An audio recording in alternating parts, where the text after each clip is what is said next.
So I thought tonight we'd start with a song that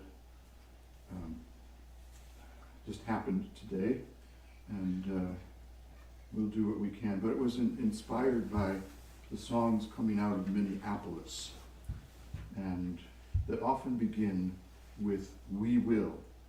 And to see thousands of people singing songs of faith and hope and love and peace and justice is just too good. And so Sita and I were sitting there today, and she said to me, "How about a song?" And so this is what came up. See if I can remember it.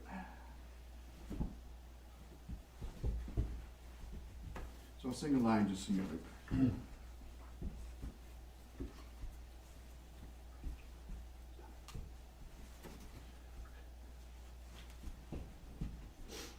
Where's her pink toy? Right, there it is. Yeah, maybe this will help. Hey, Goofy. No, I'll put it down here. We will walk together, hand in hand. We will walk together, hand in hand. We will walk together, hand in hand. We will walk together, hand in hand. We will sing and pray together. We will sing and pray together. We will sing and pray together. We will sing and pray together. We will walk together, hand in hand. We will walk together, hand in hand.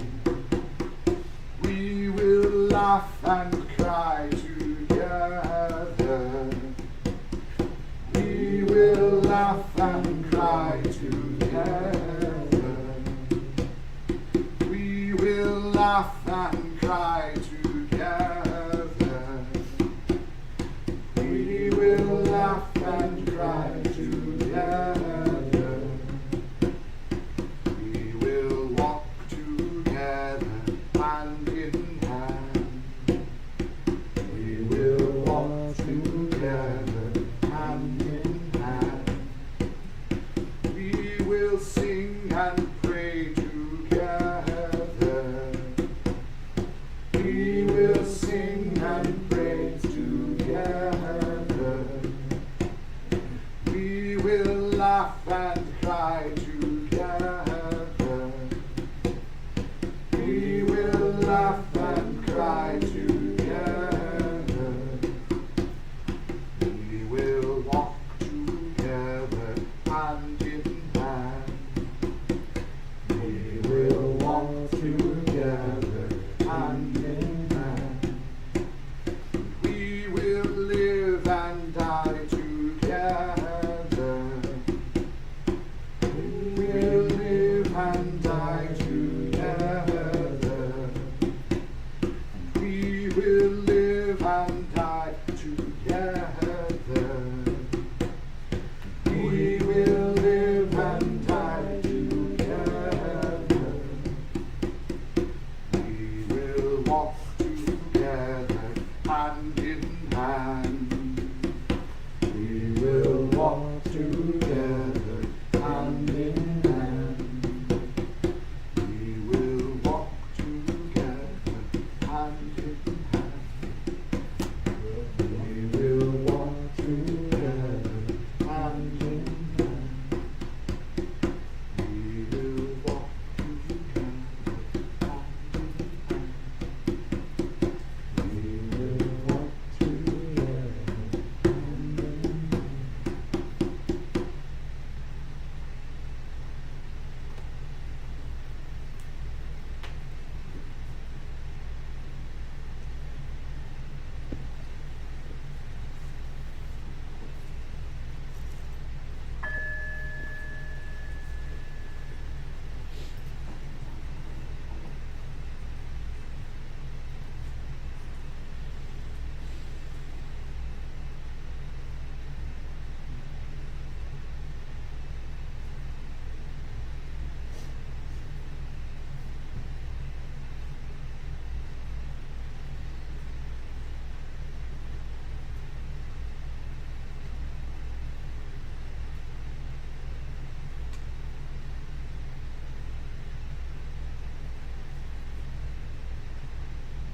She's in the pink thing.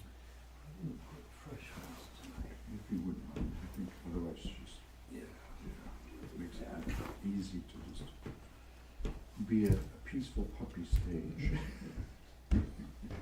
There is such a thing. You're watching, aren't you? Yeah. You know what's going on. Mm-hmm.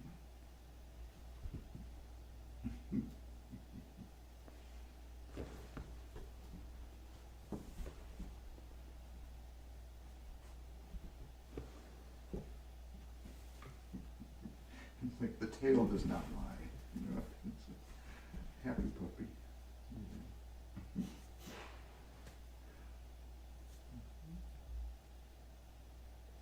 Sometimes I think she's an old soul,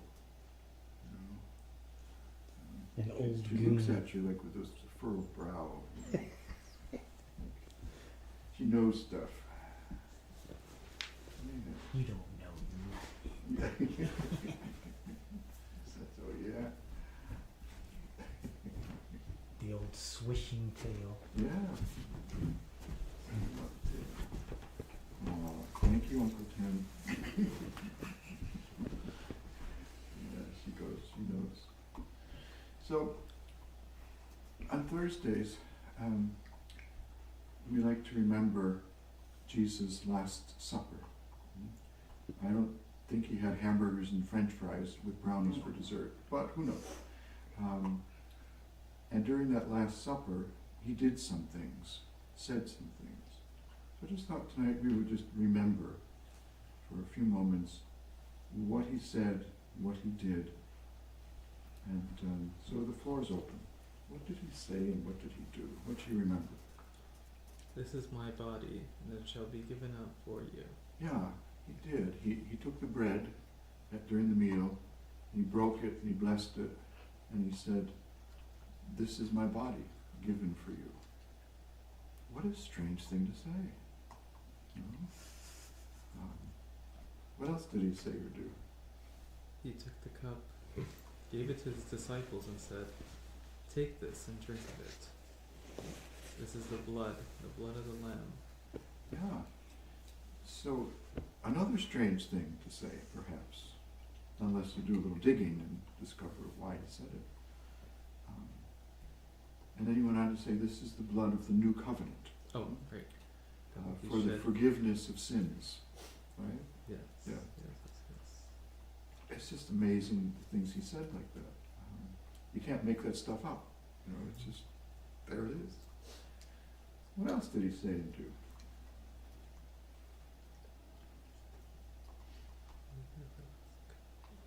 It will be shed for you and for all, for many, so that sins may be forgiven. Mm-hmm. Do this in remembrance Right. of me. Right, he gave some instruction, right? So not just this is, but do this, which is really interesting. And throughout the centuries, you know, followers of Jesus and people have remembered what he said and have done that reenactment. Right? Yeah. What else did he say and do?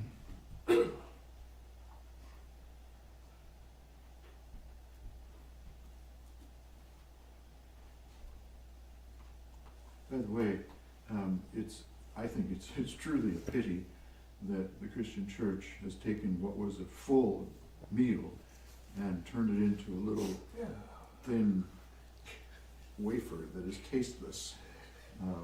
But that's another story. The full meal is always better.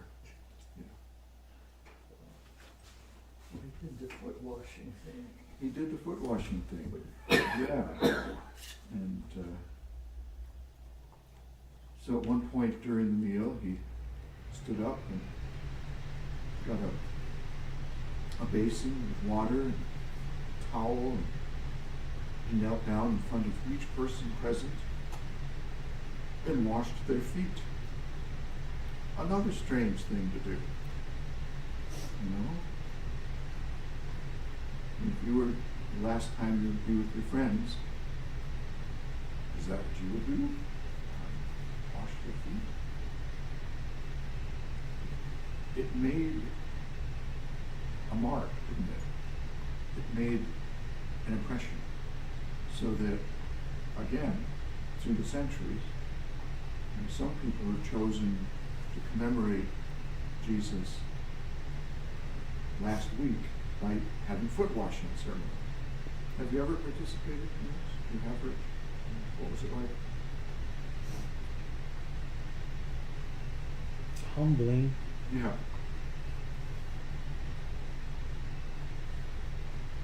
That's I don't know. It was different, but humbling is the first word I could think of. Yeah, humbling is. Anybody else participate in anything like that? No? Sam? No. It's a beautiful and awkward thing to do these days, because back then, of course, in the culture, foot washing was a normal thing. You'd show up at somebody's house, and very often they would offer to wash your feet because you might be walking on a dusty road and your feet are tired.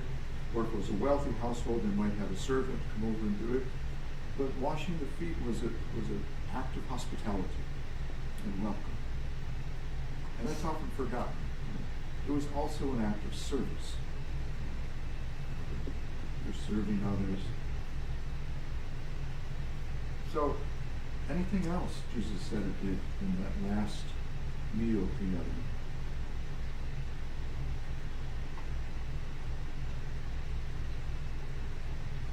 He repeated his new commandment more than once. He did. He repeated his new commandment more than once. And that also was strange.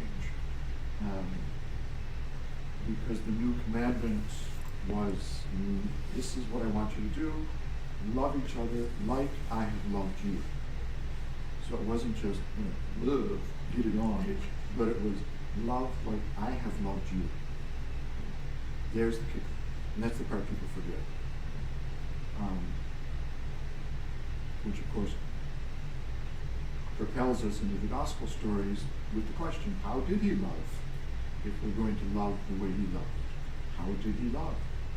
And the gospels are full of stories, words and deeds and ways that he loved people.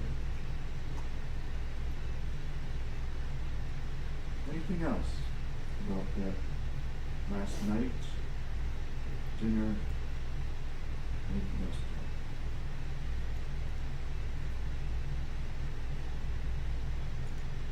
Here's a question. Judas was present during the meal, right? Oh yeah. He got left his feet shortly washed after. too. Yeah. Yeah. And at some point in the meal, right, the gospel story says, He made his way. yeah, Jesus said, do what you have to do. Yeah. You can imagine that. A good friend is going to betray you in a way that's going to lead to your death. And they share a meal together. Jesus washes his feet. And he knows what's coming. And then he sends him out into the night, as it says, to do what he must do.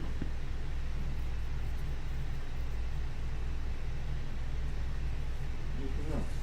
I mean, so far a lot has happened. Was that the end of the evening, or did the evening bring something else about?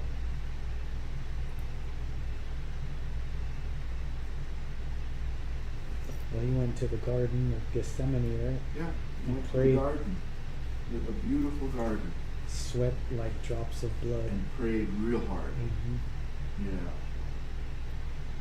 And his students fell asleep on him. And he said, come on, guys, can't you stay awake a little bit? They said, oh yeah, we will. And he goes back to pray, and they fall asleep again. Yeah. And that happened a couple times. And during that prayer, what did he say? Remember? As he prayed to his Father, to God. Take this cup from me, Yeah. He said, if it's your will. if there's any way possible, I really don't want to go through with this. Mm-hmm.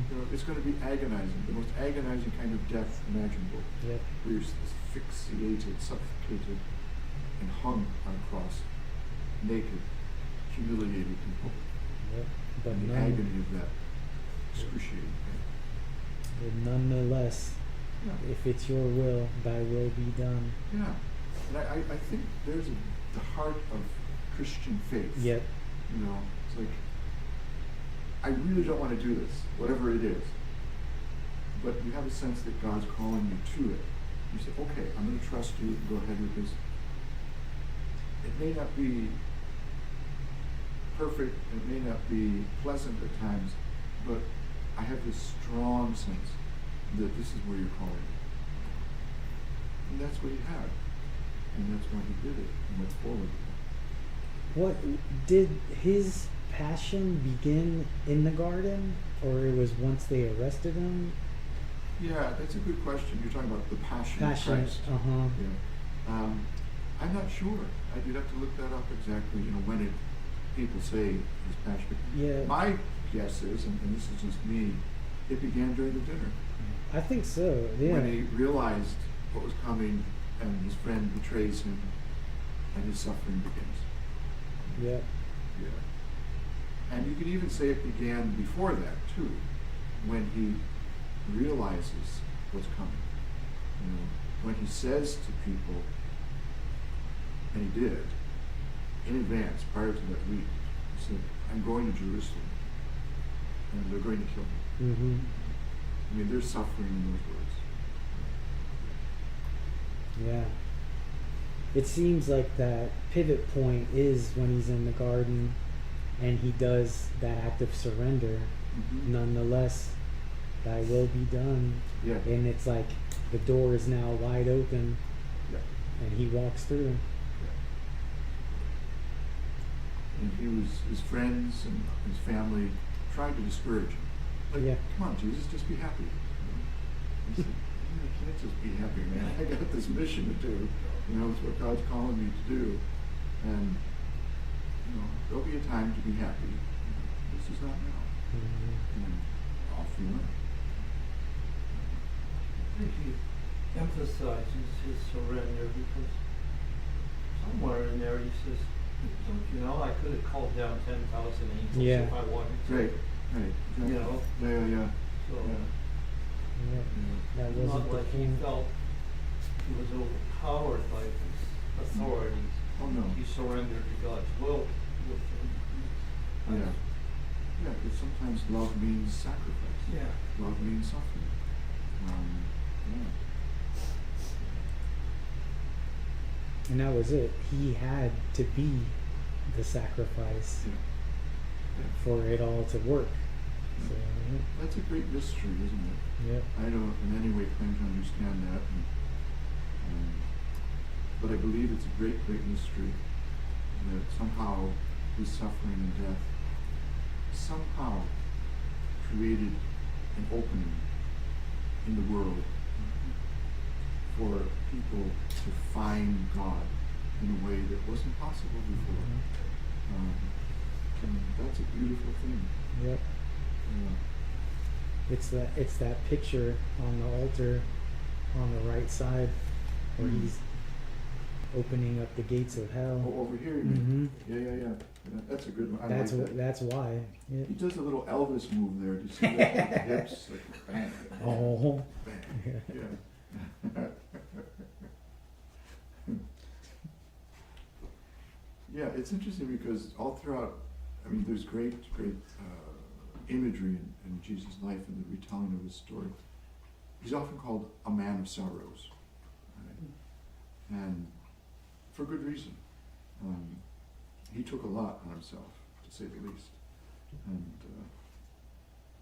And then after his death and his resurrection, he seems to have shifted. He's no longer the man of sorrows. He still has the wounds on his body, but somehow he becomes more playful, as I like to say. And Because it is finished. yeah, it's finally. So it's now finished. now it's game time. Yes, now it's Yeah. time to party now. Yeah. So Thursday is traditionally the beginning of this passion, as we call it, and Lent is coming, I believe it begins the 17th of this month, which is a Wednesday. I could be wrong in there. And a time of reflection, time of meditation, contemplation, time of discernment.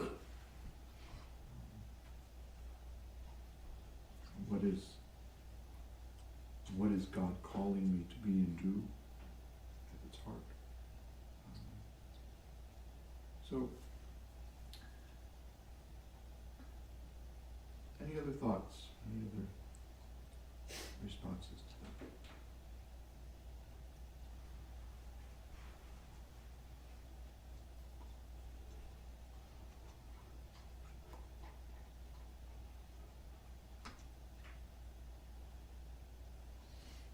Okay, then we'll close with a song. This is a song attributed to Francis of Assisi around the year 1200 or so. And it's basically a prayer to make me a servant, an instrument of your peace. So I'll start it and then join me in singing the refrain.